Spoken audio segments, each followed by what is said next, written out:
Johnny St. Hours. I travel the world as a cinematographer, director, and filmmaker. Tomorrow's always far away when you are stuck in yesterday. Photography is not a technical experience, it's an emotional realm. I'm on a hunt. I'm on a hunt for those images and those moments that define us. Today I'm in Yorktown, Virginia on the first step of what could be the biggest journey of my life. I'll be trading in my motorcycle for an old diesel trawler to navigate a 7,000-mile route around the eastern half of the United States, known as the Great Loop. My crew and I will put in at Key West, sail up the Intracoastal Waterway through Florida and the Carolinas to the Chesapeake Bay, up the Hudson River, St. Lawrence and the northern Great Lakes to Chicago, then continue south through a water route to Mobile, across the Gulf of Mexico, down to Cuba, and back again to Florida. These fairways, these are the arteries, the blood vessels, the capillaries that make the American heartbeat, really. This is a journey that's going to go straight through the heart of America. I plan to find everybody that lives along this side of that water. We're going to find shadows and we're going to find curiosities. I believe that these waterways will take us past things that we don't see even from the road. Industrial underbellies or, places that time has forgotten. For me, photography is very documentary-like, right? It's more like an echo of a story. There's a story inherent in the people and the places that I pass through, and I feel fortunate enough to see it. I don't think I've ever gotten the perfect shot. I'm always going to keep exploring for it. There are times, though, when I get a shot that does give me pause, something beyond what I expected. A simple shot of a mother becomes a metaphor for a human emotion that I might not have gotten.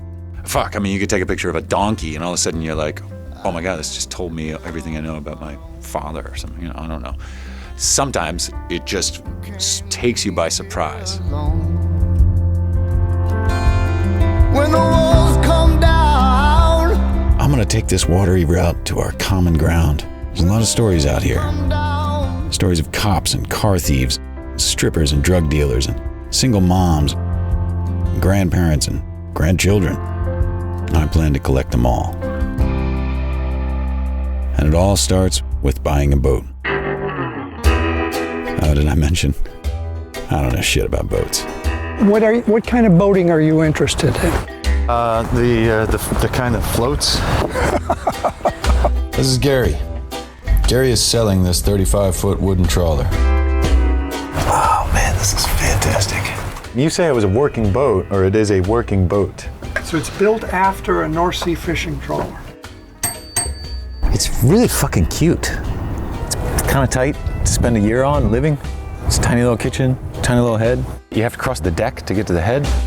It's like you can only really Eskimo kiss here. All right, I have to confess something. I don't understand anchors. I have a lot to learn. Well, I'll just leave it at that. I got a lot to learn. I love these little swing doors. I love that it's made out of mahogany, that it's curved, that it's taken care of, that this man has loved it. I got down to that engine bay and man, that thing is a good looking big diesel motor. It sounds great. It may be slow, but it's sexy.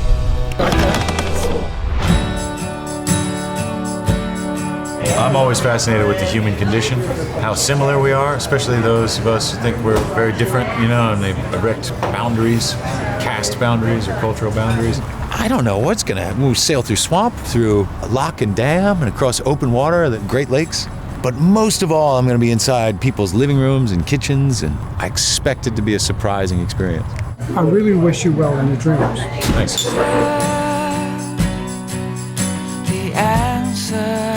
Every body of water, it's all connected. Let this be the year of connection. Let this be the year of the current. it's not the